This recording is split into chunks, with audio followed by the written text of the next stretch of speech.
군인과 민간인은 삶의 자세가 근본적으로 다릅니다. 민간인은 항상 평화의 시대를 가정을 하고 살아갑니다. 군인은 지금 평화의 시대일지라도 전쟁 상황을 늘 염두에 두면서 생활합니다. 그러니까 언제 전쟁이 일어날지 모르기 때문에 긴장의 끈을 놓칠 수가 없고 평화의 시기라도 전쟁 때를 대비해서 열심히 훈련을 해야 되는 것입니다. 왜냐하면 전쟁은 예고 없이 오기 때문에 전쟁 나고 나서 뭐 하면 안 돼요. 전쟁 나면 바로 전투에 투입할 수 있을 정도로 늘 준비가 되어 있어야 한다는 것입니다. 군대에서는 명령만 있고 복종만 있습니다. 설명도 없어요. 내 입장을 고려해 달라. 그러면 큰일 납니다. 이유 불문하고 프라이버시도 없습니다. 즉각 결단하고 행동하게 하는 것이죠. 민간인하고 군인하고 차이를 극명하게 보여주는 것이 재판 문제입니다. 민간인은 삼심제를 이렇게 하기 때문에 시간이 길어요. 그거는 죄수의 인권을 최대한 보장해 주기 위해서인데 군사재판은 그게 없어요. 적결입니다. 그리고 변호받기 힘들고 형벌도 훨씬 커요. 왜냐하면 책임이 더 막중하기 때문이죠. 이런 의미에서 크리스찬들은 영적 전쟁을 대비를 하거나 또 현재 전쟁을 지금 치르고 있는 그런 사람들입니다. 겉으로는 아무리 편할지 모르겠지만은 도리어 더 편할 때 위험하다는 것입니다.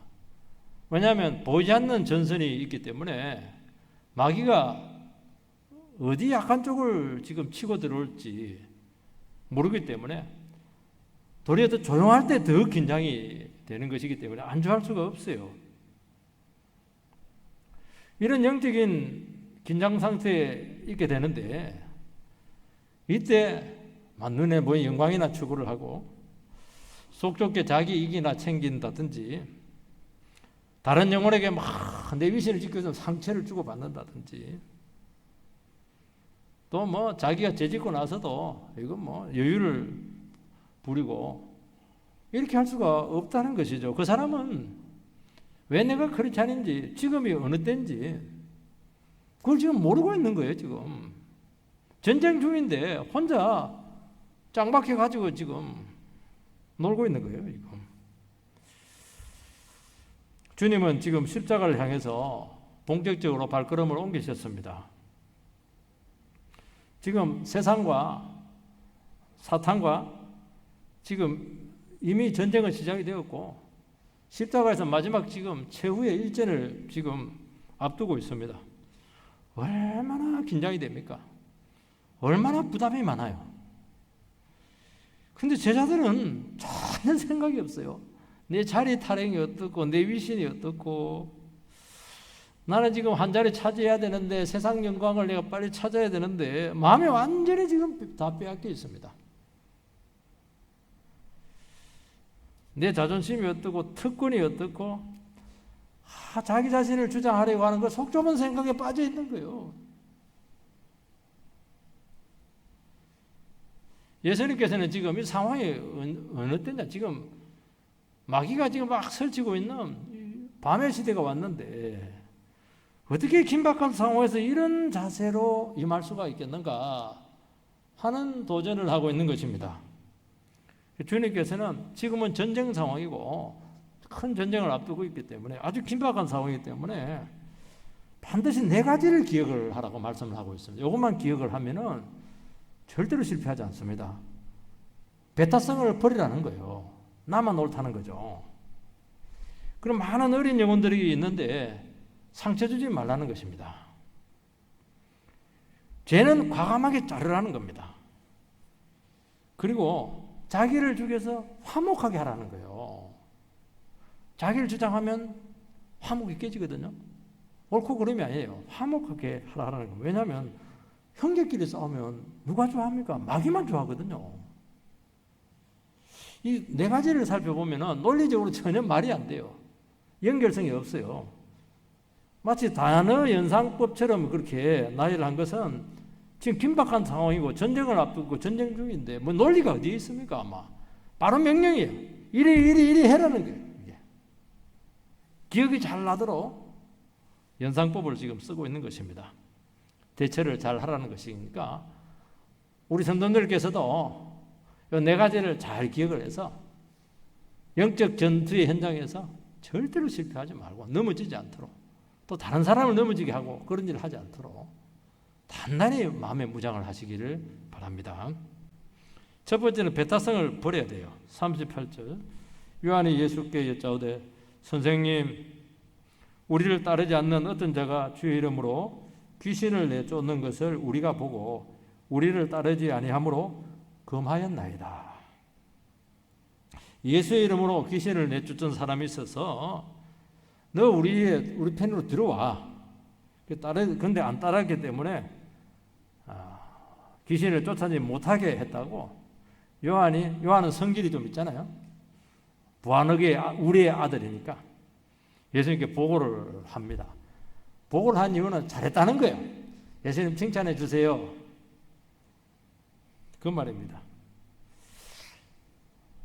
예수님의 이름에 상표를 썼다면 로얄티를 내야죠. 로얄티. 아니면 우리 편에 붙으라는 거예요. 그 요한의 생각은 뭐냐? 주님의 능력으로 귀신을 쫓아낸 것보다는 누가 이 일을 했느냐? 왜 네가 했냐? 우리가 해야 되는데. 자격이 있느냐 없느냐 하는 그걸 따지고 있습니다. 그러니까 능력이 나타나긴 나타났는데 마음이 불편한 거예요. 이 시기심이 나는 것입니다. 여러분 그 외부에 있는 그 사람에게 예수의 이름으로 능력이 나타났다고 하는 것은 그 사람의 능력입니까? 예수님께서 하신 일이십니다.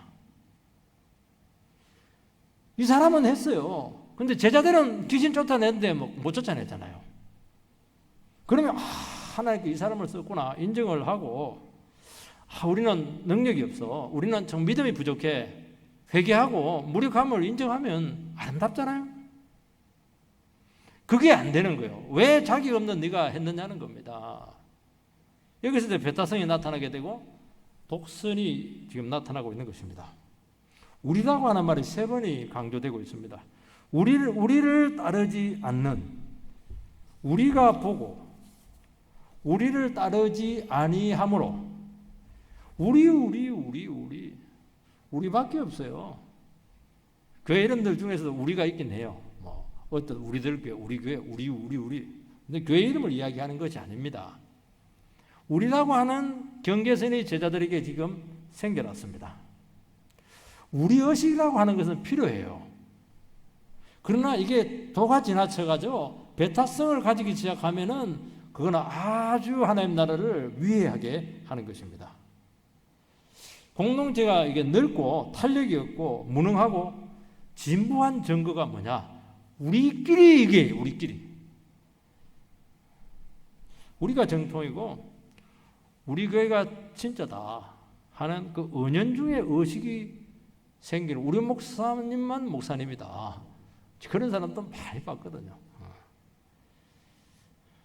그러면 어떻게 되느냐? 자기들만의 거룩화가 되게 되면서 독단이라고 하는 것이 들어오게 되는 것입니다. 그러면 기준은 하나밖에 없어요. 우리를 따르느냐, 우리를 따르지 않느냐. 이것이 이제 기준이 되는 겁니다. 우리를 따르면은 죄를 지어도 괜찮아요. 그거는 괜찮은 겁니다. 우리를 안 따르면은 아무리 잘해도 잘못된 거예요. 이거는. 이 패거리잖아요. 이게 진영 논리가 막 성립이 되는 것이거든요. 우리나라는 지금 진영 논리 때문에 골병을 앓고 있는 거예요. 이념적으로 자기 편이 아니면 무조건 틀린 거예요. 어떻게 그런 일이 생길 수가 있어요? 여기서 기득권 의식이 생기게 되고 특권 의식이 나타나게 되고 이것이 쉬운 표현으로 텃세라고 하는 것입니다. 텃세. 여러분 교회도 공동체이기 때문에 정체성이 필요합니다. 그러나 이 정체성이라고 하는 것은 하나님 말씀과 성령에 의해서 만들어지는 것이지 어떤 인본주의적인 요소에서 만들어져서는 큰일 나는 것입니다. 사람들 은근히 우리 교회는 다르다. 은근한 자부심을 가지고 있는 교회들이 있어요. 그러면 막 느낌이 안 좋아요. 그리고 뭐 프라이드를 자꾸 교회에서 심어줘요. 우리처럼 제대로 된 교회 있는 거 봐라. 능평교회도 절대로 그렇게 하면 안 돼요. 무슨 그런 게 어디 있어요. 다 죄인들인데요. 그걸 자꾸 심어주는 겁니다. 프라이드 차는 타고 다니면 되지만은 이거는 절대로 버려야 되는 것입니다. 39절 40절 예수께서 이르시되 금하지 마라. 내 이름을 의탁하여 능한 일을 행하고 적시로 나를 비방할 자가 없느니라. 우리를 반대하지 않는 자는 우리를 위하는 자니라. 예수님께서는 기준이 명확합니다. 우리를 반대하지 않으면 우리를 위하는 자다는 것입니다. 중립적이다 그 말도 안 했어요. 지금 반기독교적인 분위기가 팽배한 그 상황에서 반대만 안 해도 우리 편이다. 우리를 위하는 사람이다. 적극 지지자는 아닐지 모르겠지만 폭이 굉장히 넓잖아요.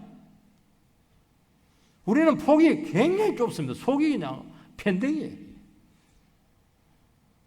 우리는 적극적으로 우리를 지지해 주지 않고 따르지 않으면 굉장히 경계를 하고 거리를 둡니다. 그리고 어떤 문제가 생겼을 때 부정적으로 판단을 하게 되고 일단 배척하고 보고 그리고 그 대상이 언제든지 우리를 등질 수 있다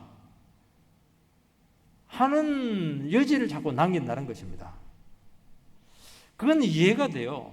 왜 이해가 되느냐 하면 인간은 죄인이라는 것입니다.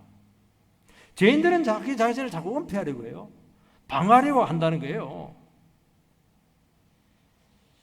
적극적으로 지지하거나 따르지 않으면 저 사람이 나를 해칠 수 있다고 하는 적으로 여길 가능성이 굉장히 많습니다. 우리 본성 안에 그게 있는 거예요. 어떤 사람들이 볼 때 다른 것인데 다른 것이 이게 나와 대척점에 있다고 생각을 할 가능성이 많다는 겁니다.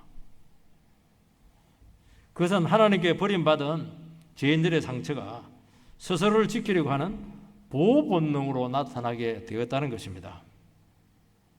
우리가 많은 사람들을 만나서 교제를 하게 될 것입니다. 이 부분에 있어서 얼마나 많은 사람들이 실수를 하는지 몰라요. 얼마든지 확대를 할 수 있을 텐데 스스로 좁혀버리는 거예요. 이게 사람들 만나면 어떻게 내가 마음을 열어야 상대방도 마음을 열거든요. 근데 우리는 그렇게 안 해요. 저 사람이 내 편이냐 내 편이 아니냐 그것이 확인될 때까지는 절대로 마음을 열지 않아요. 그래서 상대방도 이심전심이라고 전달이 되거든요. 저 사람이 나를 지금 간보고 있다 견주고 있다 이러면 상대방도 똑같이 그렇게 나오는 거예요. 경계를 하는 거예요. 그러니까 어떻게 교제가 될 수가 있겠습니까? 내가 먼저 열어버려야죠. 저 사람이 나에게 범죄를 저지르지 않는 이상은 열어버려야죠. 그리고 내 편에 대한 확신이 안 들면은 확신이 들 때까지 마음을 닫습니다. 나와 다른 모습이 보이면은 다른 것이잖아요. 당연히 달라야죠. 같으면 어떻게 해요? 이상하다는 거예요. 경계합니다. 그렇게 되면 어떻게 되느냐? 나와 마음이 다 같은 사람, 통하는 사람끼리 인너 그룹이 형성이 되게 되는데 인너 그룹이 한번 형성이 되면은 자기들끼리는 결속력이 굉장히 강화돼요. 콘크리트 결속력이 생기게 돼요. 어디를 가든지 편가르기를 하게 된다는 겁니다. 그러면 좋으냐? 절대로 안 좋아요. 고립됩니다. 외로워져요. 그리고 긴장관계가 형성이 되게 되고 눈에 보이지 않는 전선이 딱 형성이 되는 겁니다. 어느 교회를 가면은 다 느껴요. 지금 전선이 지금 보이고 있습니다. 총만 안 들었지 마음에 총을 다 들고 지금 전부 다 지금 전쟁 준비 중이에요. 여러분, 하나님 나라 공동체에서는 이런 일이 생겨서는 안 된다는 것입니다. 왜냐하면 하나님 나라에는 우리는 적이 아니거든요. 형제 자매잖아요. 예수께 다 피로 값주고 산 너무 소중한 분들이잖아요. 견해가 다른 거예요. 좀 스타일이 다른 것이거든요. 그렇게 되면 어떻게 결정적일 때, 중요할 때 힘을 합쳐야 되는데 전선이 분열되기 때문에 반드시 일을 거르치게 되기 때문에 아무것도 안 되는 거예요. 이게 진리는 선명합니다.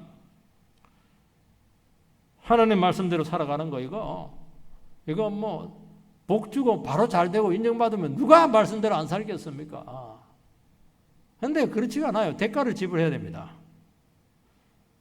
세상과 다르기 때문에 오해를 받을 수가 있어요. 예수님께서도 그래서 분명히 이야기하지 않았겠습니까? 나를 따르려거든 자기를 부인하고 자기 십자가를 지고 날마다 자기 목숨을 버려야 산다는 것입니다. 세상은 반대거든. 자기 주장해라. 내 십자가는 다른 사람에게 떠넘겨라. 네 목숨을 살기 위해서 다른 사람 죽여라. 이게 세상의 원리인데 우리 반대잖아요.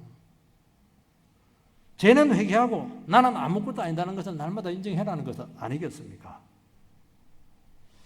이 하나님의 말씀은 명확한 것입니다. 그런데 이게 들을 때는 좋은데 이게 굉장히 어려운 문제입니다. 그래서 우리가 예수를 진정으로 만나지 않으면 이 하나님의 진리가 굉장히 부담으로 다가온다는 것입니다. 우리 주님을 따르려 하면 많은 것을 포기해야 되는데 현실적으로 안 되는 건 많아요. 직책이 높은데 예수 믿으면 바로 날아가는데 그거 쉽게 되겠어요? 공개적으로 주님을 따르는데 많은 부담감을 느끼고 있다는 것입니다. 그래서 우리가 나와 같이 한 노선을 걷지 않더라도 말 못할 사정이 있구나, 이 사람이. 신앙적인 여러 가지 걸림돌이 있구나 하는 것을 이해를 해줘야 된다는 것입니다. 기다려주고 이해하고 배려하는 관용의 정신을 보이라는 것입니다. 이런 반대만 안 해도요, 좀 시간이 지나면 어떤 계기로 돌아오는 경우들이 너무 많다는 거예요. 우리가 먼저 선을 꺼버리고 배척을 해버리니까 복귀할 수 있는 여지가 없어지게 되는 것이거든요. 그리고 결정적인 순간에 하나님 나라와 주님께 큰 도움을 얻습니다. 아리마다 요셉이라든지 니고데모 같은 사람들은 국회의원인데 예수 믿는다고 해서 그 직책 다 버리고 예수께 따르라. 베드로야 뭐 배만 버리면 되지만 그 사람들은 부자잖아요. 다르잖아요. 그렇지만은 아리마다 요셉 같은 경우는 예수님이 십자가 달려 죽었을 때 결정질 때 빌라도에게 탁 나타나가지고 시시를 달라고 그 자기 부자 무덤에 이분을 장사하는 바람에 구속사에 굉장히 핵심적인 한 고리를 만들어내지 않았습니까? 여러분, 내부적으로는 철저해야 됩니다. 그러나 외부적으로는 막 넓혀야 돼요. 우리 교회는 철저한 칼빈주의입니다. 하나님의 주권, 인간의 부패성, 이건 철저하게 강조할 겁니다. 예전까지 강조할 거예요. 그러나 외부적으로는 그렇게 할 필요가 없는 거예요. 우리는 복음주의 노선을 걷고 있는 어떤 선교단체나 교파들 전부 다 불문하고 형제예요. 성령을 하나님의 말씀으로 고백하기만 하고 예배 시간에 사도신경을 같이 고백하면 형제잖아요. 형제. 순복음이면 어떻고 침례교면 어때요? 여러분, 내가 기준이 되니까 우리는 속이 좁아지는 것입니다. 자꾸 비교하게 돼요. 시기 질투합니다. 예수님께서는 그래 하지 말라는 것이고 내가 주님이 기준이 되어야 된다는 것입니다. 주님이 나타나면 되는 거예요. 주님이 나를 통해서 일하실 수 있지만 내가 아무리 많이 한들 100사람 목사를 할 수가 있겠습니까? 누구든지 데려서 쓰실 수가 있는 것이죠. 우리는 내 방식이 절대로 옳다고 생각을 하는 거예요. 왜냐하면 나는 정통에서 배웠으니까. 정통 목사, 정통교회에서 배웠으니까. 그것도 오만입니다. 나쁜 동기로 할 수도 있어요. 전도도요, 그냥 경쟁으로 하는 경우도 많거든요. 주님께서는 얼마든지 선으로 쓰실 수가 있는 것입니다. 그래서 우리 예수 믿는 사람들은 항상 동기를 보거든요. 저 사람의 본질을 봐요. 그 부분을 자꾸 보려고 하는 그런 이게 훈련이 되어 있거든요. 그래서 어떤 문제가 딱 터지면 보면은 무슨 동기를 하는 거야? 의도가 뭐야? 이게 막 자동으로 되게 되어 있어요. 여러분 동기를 너무 따지지 마시기 바랍니다. 저도요 동기 따지면요 한몫하는 사람이거든요. 그럴 수도 있는 거예요. 그런 여지가 100% 없다고 말할 수가 없어요. 그렇지만은 드러나지 않은 것이잖아요. 주님께서 얼마든지 개입할 수 있는 여지를 왜 막느냐는 거예요. 얼마든지 악이 선이 되게 할 수도 있는 분이신데 지금 그 얘기를 하고 있는 거예요. 지금 여러분 특권의식을 가진다든지 과도한 충성심을 보이는 것은 우리 의식이 너무 강하기 때문에 그렇게 하는 것입니다. 왜냐하면 우리가 최고니까, 우리가 확실한 거니까. 이게 내 중심이 되고 우리 중심이 되게 되는 것인데, 그러면요 신앙생활이 굉장히 전투적이 돼요. 왜냐하면 아닌 것들은 나쁜 것이니까 깨뜨려야 되거든요. 상처를 많이 주고받게 된다는 것입니다. 여러분 신앙은 내 중심이 아니에요. 주님 중심이 되어야 된다는 것입니다. 그러면 상처받을 이유도 없잖아요. 낙심할 이유가 뭐가 있어요? 꼭 나를 위해서만 역사가 나타나야 된다 하니까 낙심을 하게 되는 것이거든요. 우리는 얼마든지 예수 안에서 들러리가 될 수 있습니다. 세례 요한처럼 그는 흥해야 되고 나는 망해야 된다고. 나는 그 신랑 신부 결혼하는데 들러리라고. 너무 기쁘다고. 왜 그렇게 영성을 못 가지느냐고 말씀하고 있는 것입니다. 우리는 주님 한 번 바라보고 우리에게 주어진 작은 사명 감당하면 되는 것입니다. 다른 사람 평가에 흔들릴 필요가 없어요. 그분 큰 일하면 너무 좋은 것이잖아요. 그렇지만 나의 작은 이 사명이 결코 작은 게 아니라는 거예요. 나는 내가 가지고 있는 독특한 부분이 있고 이것이 되어야 하나님 나라가 세워지거든요. 너무 귀한 거예요, 이것도. 왜 내 편을 다 만들려고 그렇게 하느냐는 겁니다. 책임도 못 지면서. 사명 감당하고 내 작은 일을 감당하다 보면은 자연스럽게 때가 되면은 협력 관계가 만들어지게 되어 있거든요. 왜 나의 꼬봉처럼 데리고 그렇게 하나님 나라를 세우려고 하느냐는 겁니다. 여러분 세상은 간단하지 않습니다. 어떻게 세상이 흑백 논리로 다 됩니까? 어떻게 이분법적으로 다 이렇게 나눠줄 수가 있습니까? 지금 우리나라는 전부 다 흑백 논리입니다. 뭐 아니면 도예요. 검은색 아니면 흰색이에요. 뭐 검은색 아니고 흰색만 있습니까? 회색도 있고 청색도 있고 노란색도 있고 누르팅팅한 것도 있고 파라죽죽한 것도 있고 다 있는데 무슨 문제가 생기면 흑백으로 딱 결정을 내려버리니까 결론을 무섭게 내리는 거예요. 왜 내가 옳으니까 저거는 틀린 거니까. 그러면 어떻게 되느냐? 협의할 수 있는 여지가 없어지는 거예요. 우리 관점이 다를 수가 있습니다. 교리가 다를 수가 있어요. 이념적인 차이가 있습니다. 요즘 우리나라는 이념 때문에 또 문제가 되고 있는데요. 이념이라고 하는 건 아이디얼이잖아요. 아이디얼. 이상적인 사회를 설정하는 것이거든요. 여러분 어떤 인간의 이상적인 사회도 절대로 현실을 담아낼 수가 없어요. 그거 자체가 거만한 겁니다. 복음이 아니고는 절대로 담아낼 수가 없어요. 그것도 있는 거예요, 우리 가운데. 그렇지만 적입니까? 그 사람들이? 적은 아니잖아요. 우리의 관점의 차이를 줄이는 수고를 할 필요가 있습니다. 입장 차이가 다양한데 본질적인 것이 아니면 어떻게 해야 됩니까? 너를 깨라는 거예요. 우리를 깨라는 거예요. 우리 교회를 깨라는 거예요. 우리 교회를. 그런데 우리는 안 그래요. 우리를 완전히 콘크리트처럼 철벽을 만들어 놓고는 그걸 갖고 다른 쪽을 자꾸 깨려고 한다는 겁니다.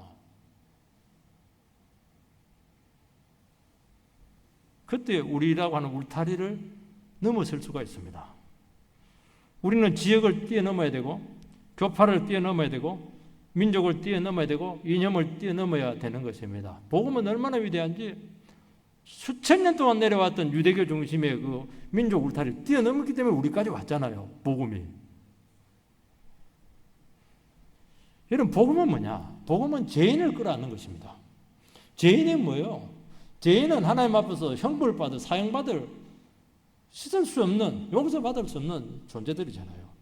근데 복음은 그 죄인들을 끌어안다는 겁니다. 그 말은 뭘 얘기하냐니까 이 세상에서 끌어안지 못할 존재가 없다는 거예요. 하나님께 고치지 못할 사람이 없다는 거예요. 변화 안 될 사람이 없다는 거예요. 그게 설정이 되어 있는 거예요, 이미.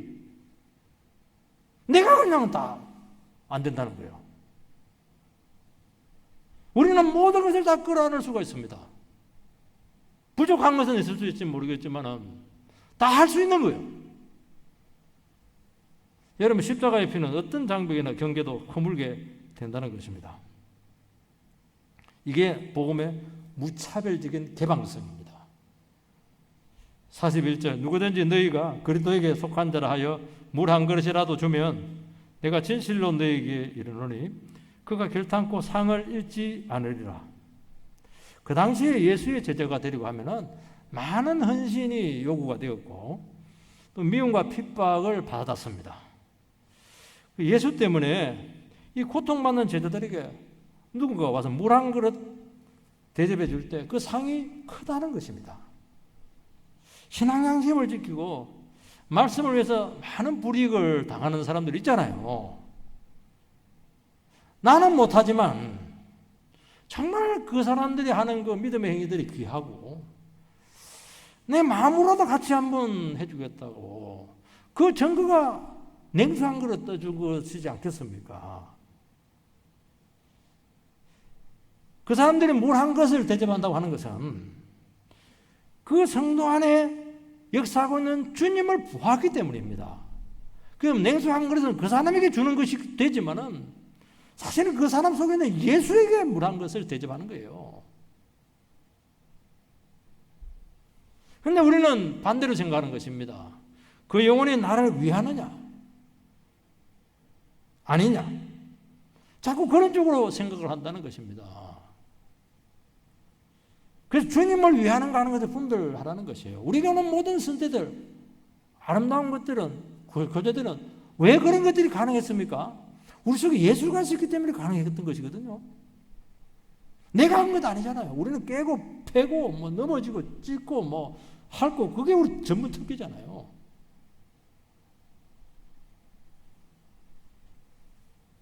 주님을 사랑하고 그 가치를 알게 한 것이고 우리는 기꺼이 마음을 넓혀야 된다는 것입니다. 내 편, 네 편. 내게 유익이냐 아니냐 반드시 관계가 깨집니다. 좋았던 만큼 원수가 될 겁니다. 그 상처를 깊이 주고받게 된다는 것입니다. 우리 다 예수를 사랑하려고 한 거 아니겠어요? 우리 다 잘 믿으려고 한 겁니다. 근데 거칠어. 방법이 마음에 안 들어. 어떻게 하겠어요? 받아줘야지. 목사는 그게 굉장히 어려움을 많이 겪게 되거든요. 그거 다 깨뜨리면 어떻게 하려고요? 목회가 안 되죠. 물론 주님을 이용하고 죄까지 욕을 하고 그거는 아니죠. 그거는 예수님을 얼굴에 먹칠하는 거기 때문에 그런 건 안 돼요. 죄가 아니면 그냥 놔두세요. 너무 고소하지 말고 마음을 넓게 해보라고 그렇게 하세요. 이거 실족하지 않게 해야 됩니다. 42절 또 누구든지 나를 믿는 이 작은 자들 중에 하나라도 실족하게 하면 차라리 연자맷돌이 그 목에 매어 바다에 던지는 것이 낫다. 나의 그릇된 주장이나 왜곡으로 속좁음으로 작은 자를 넘어지게 하면은 네가 죽는 편에 낫다고 예수님께서 한 번씩 과격한 말씀을 하십니다. 이 작은 자라고 하는 것은 신앙이 어린 사람, 영향력이 아주 미미한 그런 성도, 가난하고 연약한 성도, 초신자들, 또 신앙에 좀 아웃사이드에 있는 그런 분들이라고 할 수가 있어요. 이들을 잘못된 길로 빠지게 하거나 넘어지게 하면은 네가 연자맷돌, 우리 맷돌보다 한 10배는 커요. 말이 돌리니까 그 목에 걸고 바다에 빠져 죽으라는 겁니다. 작은 자를 실족하게 하는 것이 무엇이죠? 작은 자가 그 회에 앉아 서로 막 싸워요. 서로 높아지려고 하고 막 명예욕 가지고 막 거들먹거리고 다퉈요. 그러면 그 작은 자가 어떻게 하겠습니까? 에휴, 침 뱉고 그냥 그게 떠나버립니다. 문제된 자가 섬기지 않고 대접받고 희생하지 않고 자꾸 권위를 내세우고 자기 중심적이면 사람이 답답해야 하거든요. 그래서 교회 도망가요. 신앙을 이용해서 자기 야망을 추구하고 한 영혼을 귀하게 여기지 않고 자꾸 이용을 하거든요. 사람들은요, 다른 건 몰라도요, 저 사람이 나를 정말 귀하게 여기는가, 저 사람이 정말 나를 이용하려고 하는가, 여기에 대해서는요, 예민한 촉각을 가지고 있어요. 여기에 대해서 여러분들 반드시 기억해야 됩니다. 나는 한 7가지 선한 것을 하고 3가지 좀 저 사람에게 요구를 하면요, 사람들은 7가지 기억 안 해요. 3가지 그걸 딱 기억합니다. 저 사람이 나를 이용하려고 해? 그렇게 된다는 거예요. 여러분들이 하지 마세요. 정말 순수한 동기가 아니면 하지 마세요. 모를 것 같아요? 다 합니다. 분석까지 다 해놨어요. 논문까지 쓴다니까요, 그거 가지고. 그래서 교회에서 상처받았다고 그러고 목회자에게 상처받았다고, 저는 그 사람들 다 옳다고 보지는 않아요. 그래서 얼마든지 우리는 유리한 위치에서 그렇게 할 수 있다는 거예요. 사람들이 교회에 오는 것은 세상에서 실망했기 때문이잖아요. 세상에 소망이기 때문에 교회 가면 다르겠지. 그래서 마지막 기대감을 가지고 찾아온다는 것입니다. 여기서 은혜 받고 변화되고 새로운 인생을 시작하고 싶고 정말 자기를 찾고 싶은 마음이 있거든요. 그래서 그런 영혼들은 마음이 가난하기 때문에 작은 은혜에 감사하게 되고 눈물을 흘리고 그렇게 하는데 설사하고 주장하고 평가하고 자랑할 때 작은 영혼 속에 있는 너무 소중한 그 믿음의 씨앗들, 소망의 씨앗들을 싹수를 잘라버린다니까요. 그 죄는 누가 책임지겠냐는 것이 지금 말씀하고 있는 것입니다. 그러면 어떻게 되냐? 내가 하나님 말씀 듣고 은혜 받고 눈물 흘리는 거 이게 무슨 소용이냐는 거예요. 무슨 소용이. 그러면서 영혼이 넘어지게 되고 한번 그렇게 돼버리면 영혼이 교회를 떠나버려요. 지옥 자식 만든다는 겁니다. 여러분, 교회가 시간이 지나면은 자꾸 인너그룹이 생깁니다. 인너그룹이 생긴다는 건 마음이 너무 잘 통한다는 거예요. 통한다, 통해! 그러면 통한 사람끼리 딱 어떤 그룹을 형성을 하게 되고, 그러면 어떻게 되느냐? 안 통하는 사람들과는 다르다는 의식이 생기는 거예요. 자기들끼리만 교제를 해요. 자기들 진리를 다 가졌어요. 그러면 다른 사람을 판단하게 되는 것입니다. 그러면서 교회가 경직이 되는 거예요. 여러분, 교회는 어떤 곳이냐면은, 교회는 자꾸 스스로를 깨뜨리는 구조가 돼야 돼요. 그래서 어떤 조직을 만들고 구역도 만들고요, 나중에 목장을 만들지도 모를 텐데, 그래서 부담스러운 사람을 자꾸 집어 넣어버려야 돼요. 그리고 장도 자꾸 바꿔버려야 돼요. 그게 되려면 어떻게 되냐? 자꾸 자기가 깨져야 되는 거예요. 깨져야 생명을 잉태한다는 겁니다. 내가 깨져야 다른 영혼에 들어올 수 있는 여지가 생긴다는 것입니다. 그런 구조가 안 되면 교회는 반드시 어려움 생기면 실패합니다. 이것이 되기 위해서는 복음이 선포되어서 진리 앞에 자기 자신의 죄가 계속 드러나야 되고, 말로 되겠어요? 이겠어요? 안 되잖아요. 우리도 다 한가닥 하는 분들인데 안 되거든요. 우리는 내가 옳아요. 진리처럼 여기는 것들이 있고 그것이 틀린 것은 아니에요. 또 내가 이 진리를 붙잡고 지금까지 내 신앙을 유지해 왔어요. 인정을 해요. 그거. 나는 신앙 스타일이 이런 스타일이었어요. 인정을 해요. 그렇지만 그것도 자기 시대에 자기 한 견해하는 것이죠. 절대화시키지 말라는 것입니다. 그리고 지금 새로운 상황에서 얼마든지 틀릴 수가 있다 하는 전제를 왜 안 가지냐는 거예요. 자기 하나님이에요? 왜 자기가 그 전제를 가지고 공동체를 엮으라고 하느냐고 지금 도전하고 있는 것이죠. 목사도 마찬가지예요. 목사도 계속 깨져야 돼요. 내가 깨진 만큼 교회는 폭이 넓어지게 될 것입니다. 제일 위험한 사람이죠. 여러분들께서 저를 위해서 기도를 많이 해주셔야 되는 것입니다. 제가 아니면 얼마든지 수용하시는 그런 생각을 가지시기 바랍니다. 43절에서 47절 만일 내 손이 너를 범죄하게 하거든 찍어버리라. 장애인으로 영생에 들어가는 것이 두 손을 가지고 지옥곧 꺼지지 않는 불에 들어가는 것보다 나으니라. 만일 내 발이 너를 범죄하게 하거든 찍어버리라. 다리 저는 자로 영생에 들어가는 것이 두 발을 가지고 지옥에 던져지는 것보다 나으니라. 만일 내 눈이 너를 범죄하게 하거든 빼버리라. 한 눈으로 하나님 나라에 들어가는 것이 두 눈을 가지고 지옥에 던져지는 것보다 나으니라. 영적 전쟁을 패배하게 하는 결정적인 원인은 죄입니다. 그래서 이 죄가 처리되지 않으면 반드시 심각한 위해를 가지고 온다는 것입니다. 손을 잘라요. 다리를 절단합니다. 눈을 빼라는 겁니다. 그럼 우리 전부 다 몸통만 가지고 여기 있어야 돼요. 우리 다 제지했잖아요. 손 가지고 뭐 눈 가지고. 문자적인 적용을 하라는 것은 아니고 동일한 고통과 아픔을 감수하라는 겁니다. 무엇에 대해서? 죄에 대해서는요. 망설이거나 죄에 대해서 미련을 가지지 말라는 것입니다. 성도도 다 죄인들이고 죄성이 있습니다. 교회도 바로 그 죄인들이 모여있는 곳이에요. 얼마든지 죄 지을 수 있습니다. 이때 어떻게 해야 하느냐는 거예요. 그 죄와 싸워서 뿌리를 뽑으라는 겁니다. 이것은 대단히 치열한 영적인 싸움입니다. 요즘 우리 한국교회 안에 드러난 죄, 숨은 죄, 사회적으로 지탄받는 죄들로 지금 막 시끄러워요. 음란, 돈 문제, 서로 싸우고, 정말 너무 많은 것들이 지금 권위적인 문제들이 막 드러나고 있어요.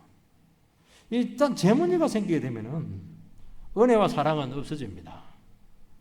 그리고 반드시 갈등이 생기게 돼 있고 공방전으로 교회가 쪼그라들게 되고 분해됩니다. 나중에 공중분해돼요. 죄가 이렇게 무서운 겁니다. 죄는 하나님 나라의 원자폭탄입니다. 터지면 끝이에요. 그게 안 터져야 되는 거예요. 안 터져요. 터지기 전에 이걸 처리하라는 거예요. 처리. 체면 따지고 눈치 보고 아우 저분 나에게 뭐 투표해주고 막 내 삼촌인데 그런 생각하지 말라는 거예요. 왜냐하면 죄에게 틈을 주면은 사단이 역사할 수 있는 빌미를 제공을 하기 때문입니다. 문제는 제가 이게 너무 끄는 힘이 크다는 겁니다. 죄는요 환상을 심어줘요. 죄 이거는 굉장히 좋은 것이다. 그러면서 중독 정신을 보이기도 하고 죄는 자꾸 변신을 하기 때문에 변명거리를 자꾸 준다는 거예요. 그 죄는 자꾸 숨으려고 은폐를 한다는 거예요. 은폐. 예수 믿는 사람들은요 뭐가 죄인지 죄가 아닌지 설교 들을 때마다 죄 설교를 하니까 죄 구별을 하는데 천재예요. 근데 문제는 뭐냐? 죄를 지으면 은폐하는데 천재예요. 목사들은 죄 은폐하는데 최고입니다. 최고. 기가 막히게 죄를 은폐를 해요. 아예 뭐 순진하면 될 텐데 그게 안 되는 거예요. 그게 죄는 밝히기도 어렵고 드러나더라도 처리하는 게 그렇게 어렵고 힘들어요. 그 죄라고 하는 것은 자기 혼자 짓는 게 거의 없어요. 전부 다 관계로 엮여져 있습니다. 건드릴 수가 없어요. 건드릴 수가 없어요. 죄라고 하는 것은 나쁘다. 언젠가는 끊을 거야. 결심으로 되겠습니까? 아니에요.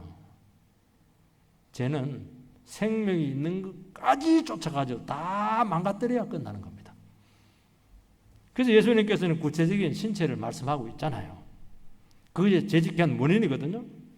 그 부위를 잘라라는 거예요. 암수사한테 확 잘라는 거예요. 그 부분 말고 옆에까지 확 잘라야 돼요. 재발하면은 독버섯처럼 심해지기 때문에 과격하게 다루지 않으면 안 된다는 것입니다. 왜 이런 이야기를 하느냐 하면은 여기서 쌀르고 불구자 돼서 천국 가는 것이 낫지. 여기서 지옥 가는 것보다는 여기서 미리 심판받고 고통받는 게 낫다는 거예요. 죄 짓고 들통 나가지고 막 사회적인 사망 선고 받는 것이 지옥 가는 것보다 낫다는 겁니다. 다윗이 간음죄 지었잖아요. 살인죄 지었잖아요. 끝까지 숨기려고 했잖아요. 하나님께서는 만약 숨겨가지고 지옥 가면 어떻게 되겠어요? 골리앗한테 엄청나게 두들겨 맞을 겁니다. 하나님께 터져버리잖아요. 다윗이 저런 나쁜 죄를 지어, 성군 다윗이 저런 못된 짓을 해, 더러운 놈, 괜히 믿었다, 이중직이다, 그 소리 듣고 천국 가는 게 낫다는 거예요. 50절, 소금은 좋은 것이로되 만일 소금이 그 맛을 잃으면 무엇으로 이를 짜게 하리요? 너희 속에 소금을 두고 서로 화목하라 하시니라. 소금은 정화 기능을 합니다. 그리고 독특한 맛을 내고 부패를 방지합니다. 구약에는 제물을 바칠 때 소금을 같이 넣어요. 자기를 태우고 죽이고 녹이 없어질 때 소금의 기능이 나타나는 겁니다. 썩지 않게 해요. 능력으로 나타나요. 생명력을 준다는 것입니다. 그래서 우리가 소금의 역할을 감당하려고 하면은 하나님 말씀 앞에 자기를 죽이고 끊임없이 은혜를 사모해야 되는 것입니다. 이것이 중단되면은 맛이 가요. 의식으로 표현하면은. 잘 지냈는데 어느 성도님들이 너무 그렇고 한데 말을 하면서 딱 하는데 뭔가 그만해요. 무슨 맛이 가고 있고 냄새가 아주 썩은 냄새가 지금 나는 것입니다. 아우, 내가 또 그 존재감을 드러내기도 하고요. 아니, 감히 나에게 이렇게 할 수가 있어. 이런 의식을 보이기도 하고 이렇게 하는데, 그거 왜 그러냐니까, 어느 순간 하나님 앞에서 소금이 데리고 했는데, 안 녹은 거예요. 녹아서 없어져야 되는데, 살아있는 거예요. 소금을 두고 화해하라고 말씀하고 있습니다. 다른 사람과의 관계에서 우리 자신들이 드러날 때가 참 많아요. 나는 뭐 대단합니다. 그렇게 해도요. 다른 사람과 딱 부딪혀 보면은, 살아보면은 내가 어떤 인간인가 다 드러나요. 그래서 부부 생활이 참 중요한 거예요, 여러분들. 내가 정말 속이 좁고 누추하고 자존심 강하고 잘난 체 하는구나. 그렇게 하는 겁니다. 여러분, 화목의 길은 주님만 드러나야 되네요. 그러면 내가 감추어져야 되는 겁니다. 우리는 부부싸움 할 때도 있어요. 또 성도들 간에 갈등이 생길 수도 있어요. 그때 우리 속에서 이거지 이러면서 확 올라옵니다. 올라오면 어떻게 돼요? 그 사람이 마귀예요. 마귀 역할을 합니다. 보세요. 근데 맞아. 성질 죽이자. 예수님 나를 위해서 죽으셨는데 성질 죽이고 내가 막 100번 옳더라도 져버리자. 그렇게 하고 무릎 꿇고 기도하면은 이상하게 예수가 나타나. 예수가 보여요. 예수가. 저 사람이 예수다고. 근데 막 그걸 못 다스리면 막 저 마귀다고. 마귀가 나타났다고. 마귀와 예수가요 종이 한 장 차이요. 서로를 깊이 이해하고 주님 안에서 하나 되고 은혜가 함께 한다는 것입니다. 하나님 나라에서 서로 나눠지고 싸우면 마귀만 좋아하잖아요. 우리는 형제잖아요. 여러분, 화목을 위해서 자기를 죽이는 자가 참 제자라고 말씀하는 것입니다. 그런 은혜 위에 서게 되기를 축원드립니다.